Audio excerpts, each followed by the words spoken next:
Continuamos hoy, amigo oyente, nuestro viaje por el libro de Malaquías, y nos encontramos estudiando una sección en particular que está dirigida a los sacerdotes. Sin embargo, allá en el capítulo 1, versículo 6, el mensaje estaba dirigido a los sacerdotes que estaban sirviendo en el templo. Allí Dios dijo, «Oh sacerdotes que menospreciáis mi nombre». Y ahora en esta sección en el capítulo 2, versículo 1, dice, «Ahora pues, oh sacerdotes, para vosotros es este mandamiento». Y continúa diciendo en el versículo 2, «Si no oyereis, y si no decidís de corazón dar gloria a mi nombre, ha dicho Jehová de los ejércitos, enviaré maldición sobre vosotros, y maldeciré vuestras bendiciones, y aún las he maldecido, porque no os habéis decidido de corazón». Es decir, que el pecado principal de los sacerdotes era que ellos despreciaban el nombre de Dios. Y en segundo lugar, ellos desobedecían a Dios. Estaban en desobediencia para con Dios. Ahora ellos estaban despreciando su nombre, y ya tratamos con esto bastante en nuestro programa anterior, pero en realidad no le hemos dado bastante énfasis aquí. Hemos mencionado esos animales enfermos que ellos traían y ofrecían como sacrificio a Dios. La verdadera condenación de eso no era el valor del sacrificio, no era porque ellos estuvieran dando algo a Dios que no tuviera valor. Él les estaba diciendo esto y les reprochaba esto porque no estaban andando como debían. Más adelante vamos a encontrar esto, y Él les hará una pregunta muy directa. La pregunta es esta: ¿robará el hombre a Dios? Y vamos a hablar en cuanto al diezmo y en cuanto a nuestra relación con Dios hoy, según es expresada en nuestra forma de dar. Pero aquí, el énfasis no es en el valor de la ofrenda, sino en realidad en el carácter de la ofrenda. La ofrenda o sacrificio se hacía sobre el altar. Cuando estudiamos allá el libro de Levítico, vimos allí 5 grandes sacrificios que se mencionan, y cada uno de ellos señalaba al Señor Jesucristo. Y lo que creemos nosotros, que es más impresionante de todo esto, es el carácter de la ofrenda. Cada ofrenda tiene que representar a aquel que viene, si era santo, manso, sin mancha, apartado de pecado, quien era perfecto, quien tenía que serlo. Y señalaba hacia aquel que era el Hijo de Dios. Hasta las ofrendas que no son de olor suave señalaban hacia eso.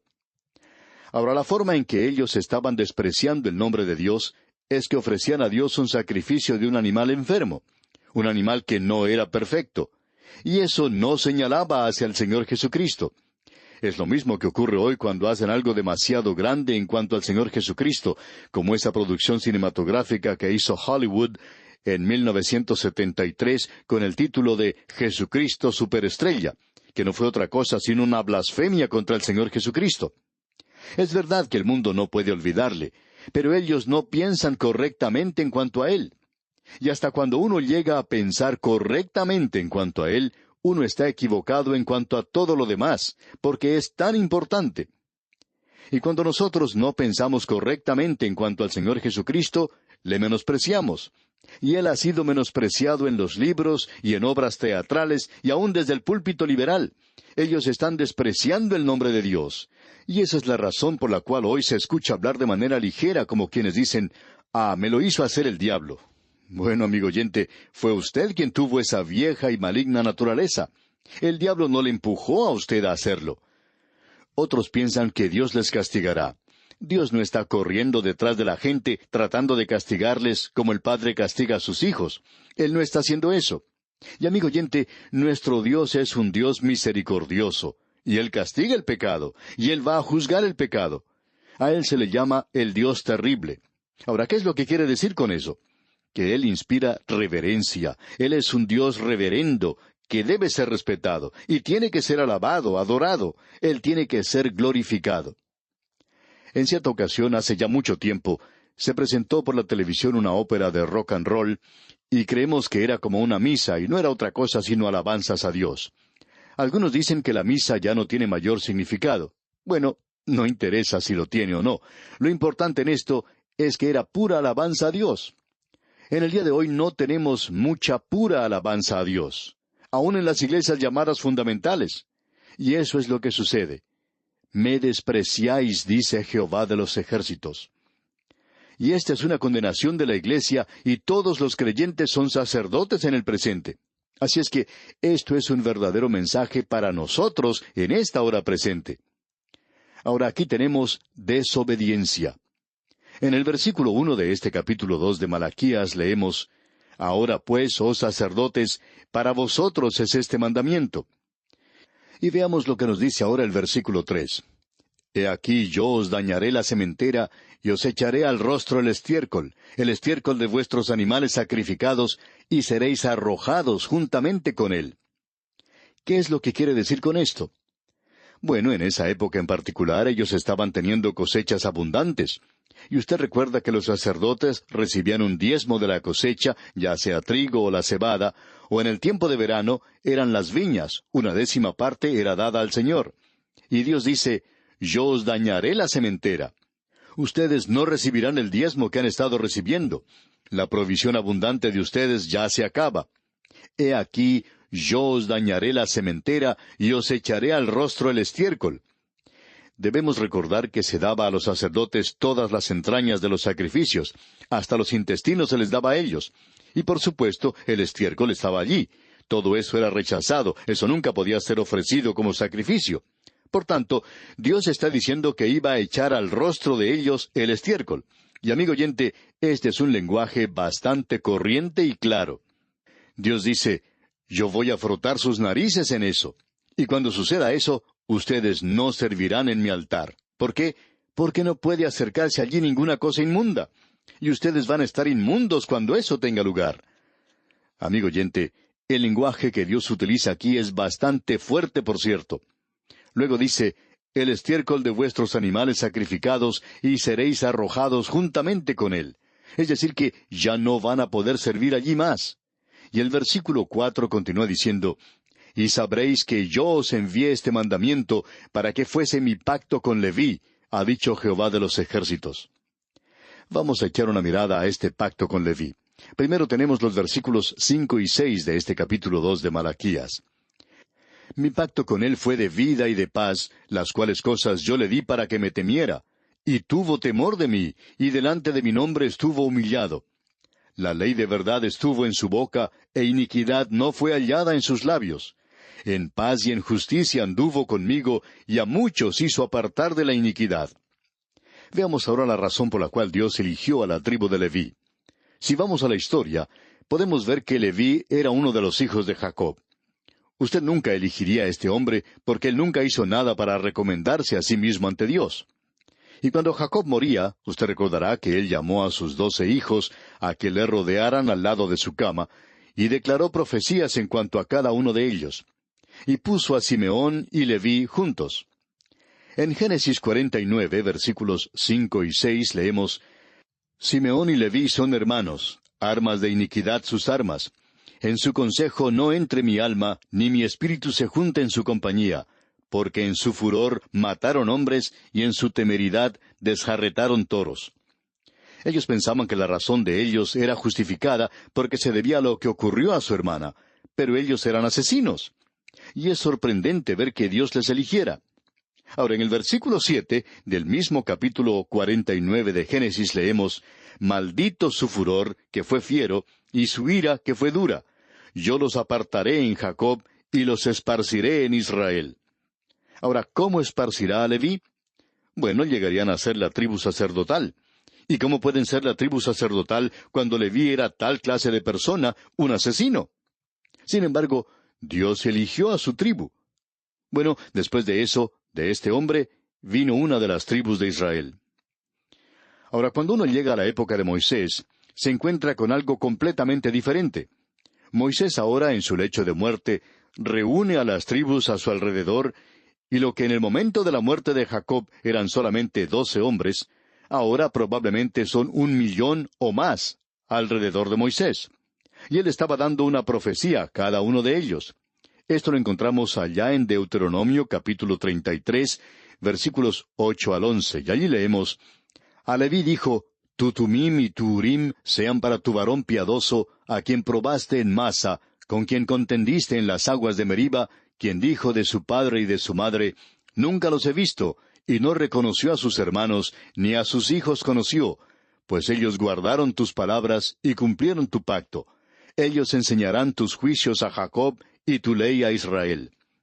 Dios hace de ellos la tribu sacerdotal para enseñar a Israel la ley de Dios. Eso es lo que dijo, y continúa, pondrán el incienso delante de ti. O sea que ellos ofrecerán una oración por los hijos de Israel. Y sigue, y el holocausto sobre tu altar, y ese sacrificio señala hacia Cristo. Luego dice, bendice, oh Jehová, lo que hicieren, y recibe con agrado la obra de sus manos. Hiere los lomos de sus enemigos y de los que lo aborrecieren, para que nunca se levanten. Este es el pacto que Dios hizo con Leví. Él tiene que enseñarle a Israel, tiene que servirle en el altar, ofrecer incienso, oración y ofrecer el holocausto sobre el altar, aquello que señala hacia Cristo. Eso era el principio. Pero ¿qué pasó después del regreso? Bueno, Él está dispuesto a cerrar sus ojos ante aquellos animales enfermos. Él está despreciando el nombre de Dios. Está desobedeciendo a Dios y, por tanto, ¿cómo puede enseñar la palabra de Dios a la gente? Eso es lo que Dios está diciendo. ¡Qué cambio el que ha tenido lugar! Después de 70 años de cautividad, Leví no ha aprendido su lección. Y en el versículo 5 de este capítulo 2 de Malaquías leemos, Mi pacto con él fue de vida y de paz, las cuales cosas yo le di para que me temiera, y tuvo temor de mí, y delante de mi nombre estuvo humillado. Él le temía a Dios, pero esta gente no le temía. Dice, la ley de verdad estuvo en su boca. Él enseñó la verdad de Dios. Pero estos sacerdotes en esta ocasión no estaban enseñando la verdad de Dios. Ellos estaban quebrantando los mandamientos de Dios en lugar de enseñarlos y cumplirlos. Y eso es lo que Dios está diciendo ahora. Y en el versículo 6 Dios dice, En paz y en justicia anduvo conmigo, y a muchos hizo apartar de la iniquidad. O sea, Él fue un buen ejemplo para esta gente. Pero ahora ha ocurrido un gran cambio. Y esta es una aplicación para el presente, amigo oyente. Nosotros no estamos sirviendo a Dios hasta cuando aprendamos a darle reverencia a su nombre, y a no despreciar su nombre. Esto quiere decir que debemos elevar a Cristo. Él dijo, y yo, si fuere levantado de la tierra, a todos atraeré a mí mismo. ¡Qué cuadro más maravilloso el que tenemos aquí! Sigamos ahora con el versículo 7 de este capítulo 2 de Malaquías. Porque los labios del sacerdote han de guardar la sabiduría, y de su boca el pueblo buscará la ley, porque mensajero es de Jehová de los ejércitos. Aquí nuevamente tenemos esta palabra mensajero o ángel.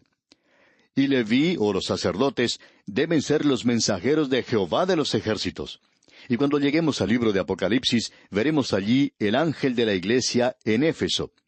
¿Con quién está hablando allí? Con el líder de ese lugar, aquel que está enseñando la palabra de Dios, y eso es lo importante. Resumiendo esto entonces, permítanos presentar nuestra interpretación. Creemos que la obligación única del pastor de la iglesia es enseñar la palabra de Dios. Y que Dios tenga misericordia de la iglesia, que hace de él un hombre de relaciones públicas, que va de un lado para otro, dedicando su tiempo a la administración, cuando debería estar estudiando y enseñando la palabra de Dios. No nos sorprende, pues, ver la situación de las iglesias cuando están en cosas así. En cierta ocasión, un diácono llamó a un pastor anciano, ya jubilado, criticando a su propio pastor de su iglesia, diciendo que pasaba demasiado tiempo estudiando, que no administraba la iglesia para nada. El pastor anciano le preguntó si él era un diácono, y él respondió que sí. Entonces, ¿ha visitado usted a los enfermos? Respondió que no, porque estaba muy ocupado. El pastor le dijo entonces que esa era su tarea. La tarea del diácono es la de visitar a los enfermos. Ellos tienen que estar a cargo de la administración de la iglesia. Esa no es la tarea del pastor. La tarea del pastor es la de enseñar la palabra de Dios. Ahora, si él no está enseñando la palabra de Dios cuando sube al púlpito, esa entonces es otra historia. Pero si él está dedicando su tiempo a estudiar y a predicar la palabra de Dios, entonces eso es lo que Dios le ha llamado a hacer. Usted recuerda, amigo oyente, a los apóstoles primitivos. Había viudas de los judíos helénicos, y eran aquellos que eran nativos de ese lugar, y estaban discutiendo en cuanto a la distribución de las ofrendas, y presentaron eso a los apóstoles.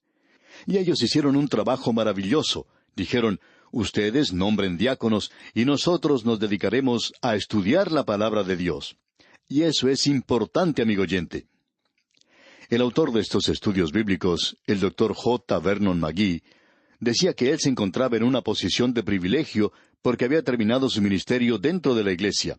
Ahora se podía inclinar ante los demás predicadores con mucha ventaja y le daba gracias al Señor por no haber tenido que llevar a cabo la tarea que tenía antes. No tenía que ver con la administración, sino que dedicaba la mayor parte de su tiempo a estudiar la palabra de Dios mucho más que antes. Y le daba gracias a Dios por ello. Y si hubiera tenido que regresar al ministerio, decía, pasaría más tiempo que antes estudiando la palabra de Dios. Y amigo oyente, ese es el trabajo del pastor, del leví, y eso era lo que no estaba haciendo esta gente, estos sacerdotes. Ahora, en el versículo 8 de este capítulo 2 de Malaquías leemos, «Mas vosotros os habéis apartado del camino, habéis hecho tropezar a muchos en la ley, habéis corrompido el pacto de Leví, dice Jehová de los ejércitos». O sea, ustedes no están enseñando la palabra como deberían hacerlo. Y el versículo 9 continúa, «Por tanto, yo también os he hecho viles y bajos ante todo el pueblo, así como vosotros no habéis guardado mis caminos, y en la ley hacéis acepción de personas». Hubo un día cuando a los ministros se les escuchaba en esa tierra, pero ese día ha pasado ya. Ahora solo el liberal tiene voto en la televisión, y gracias a Dios que no han monopolizado la radio, y todavía quedan algunas voces buenas en la televisión, pero en la mayoría de los casos siempre se le pide a un liberal que vaya allí. ¿Por qué? Bueno, Dios dijo que eso sucedería cuando el ministerio, es decir, los ministros, no presentan la palabra de Dios. Ahora, a partir del versículo 10, tenemos algo diferente. Aquí Malaquías no está hablando ya más a los sacerdotes, sino a la gente. Él está hablando con el pueblo, y les está hablando en cuanto a un pecado que han cometido cuando regresaron a esa tierra. Y hablaremos, Dios mediante, en nuestro próximo programa en cuanto al divorcio. Y creemos que nos estamos metiendo aquí en aguas peligrosas. Pero seguramente usted querrá escuchar el siguiente programa también. Mientras tanto, le sugerimos que usted lea el resto de este capítulo 2 de Malaquías y se familiarice con su contenido. Es nuestra oración que Dios le bendiga abundantemente.